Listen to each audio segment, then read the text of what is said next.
You wouldn't think that a 450-year-old text from a Spanish mystic would hold a key to modern inner peace, would you? But the interior castle dives deep into one of the biggest tensions in our lives, the huge difference between what we achieve through our own hard work and what we can only ever receive as a gift. And that brings us to a really core question, one that feels so relevant in our world of self-help and constant striving. Is that deep, unshakable sense of peace something we can earn, like a promotion at work? Or does it show up in a completely different way? So here's how we're going to break it all down. We'll start with a tale of two different prayers, then dive into a powerful metaphor about two fountains. After that, we'll explore the nature of this divine joy, uncover a really surprising paradox about seeking it, and finally, look at what the text calls the path of humility. All right, first up, let's get into the foundational idea of this whole text. See, it's not just talking about one kind of inner experience. It actually draws this really sharp line between two very, very different ways of connecting with something deeper. So the text lays out these two big concepts. On one side, you've got what it calls sensible devotion. Just think of this as the result of your own work, focused meditation, intentional thinking, that peaceful feeling you kind of build for yourself. But then on the other side, there's divine consolation, which is also called the prayer of quiet. And this is something else entirely. It's a gift that just arrives on its own without you trying to make it happen at all.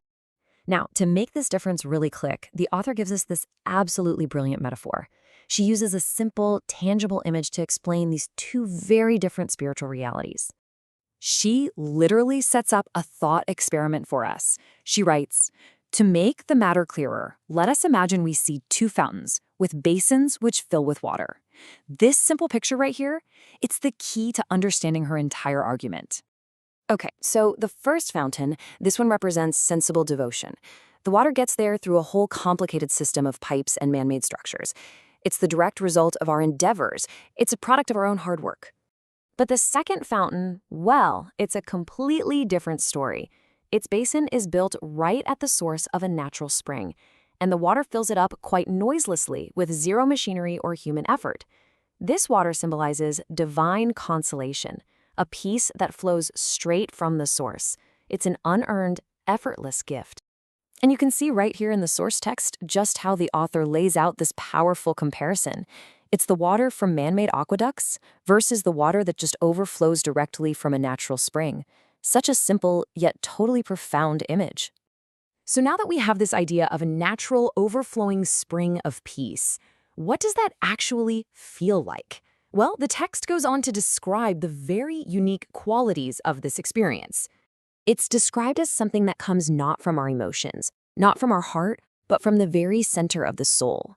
It's a joy that starts in our deepest core and just overflows outward, filling up the rest of our being. The text is super clear. This is not like earthly happiness. It's a whole different category of experience, one that starts from a divine source and ends in us. And here's the kicker. It can't be manufactured by anything we do. To try and capture this subtle feeling, the author uses this beautiful, poetic language. She compares it to a fragrance coming from a hidden source. You don't see the flame, you don't see the perfumes, but you feel their effect. It's a feeling that's way more easily felt than it is explained. So now that we understand what this divine joy is, the next logical question is, right, how do we get it? And this is where the text takes a sharp, really counterintuitive turn that challenges all of our modern instincts. I mean, if this experience is so profound, what's the secret? What's the method?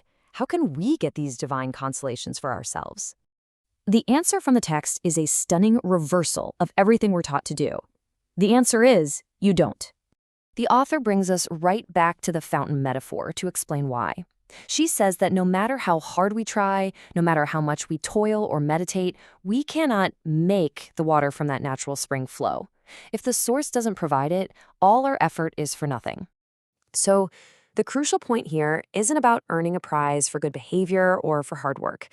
According to the text, these experiences are given for reasons we can't fully know, and they often happen when we're least expecting or striving for them. They are simply an act of grace. Okay, but if we can't earn it or make it happen, does that just mean we do nothing? Well, not quite. The text proposes that while we can't strive for this state, there is a way to prepare ourselves for it, a real preparation. Now, this path isn't a checklist to get a reward, it's a radical shift in your mindset. Let's translate these 4 steps. First, act from a place of genuine purpose, not just for what you can get out of it. Second, accept that our best efforts can't force a state of profound peace. It is not a transaction. Third, be willing to embrace life's challenges instead of just chasing good feelings. And fourth, practice a deep humility, letting go of the ego's need to control every single outcome. In the text promises that with genuine humility, you might receive not only these specific graces, but get this, many others that you do not even know how to desire. Letting go actually opens you up to more than you could have possibly imagined. The author is absolutely clear about this. She says there is no sure way to obtain these gifts. The path isn't through striving harder, but through loving more and wanting less for yourself. So the core insight here is a really profound one. The most meaningful experiences of inner peace, they aren't trophies we can earn through sheer effort. They are gifts, and our only job is to become ready to receive them. This ancient text offers a radical counter-narrative to our modern world of hustle culture and relentless self-improvement. It suggests that maybe, just maybe, the greatest gains in our inner lives don't come from doing more, but from letting go. Which leaves us with a really challenging question.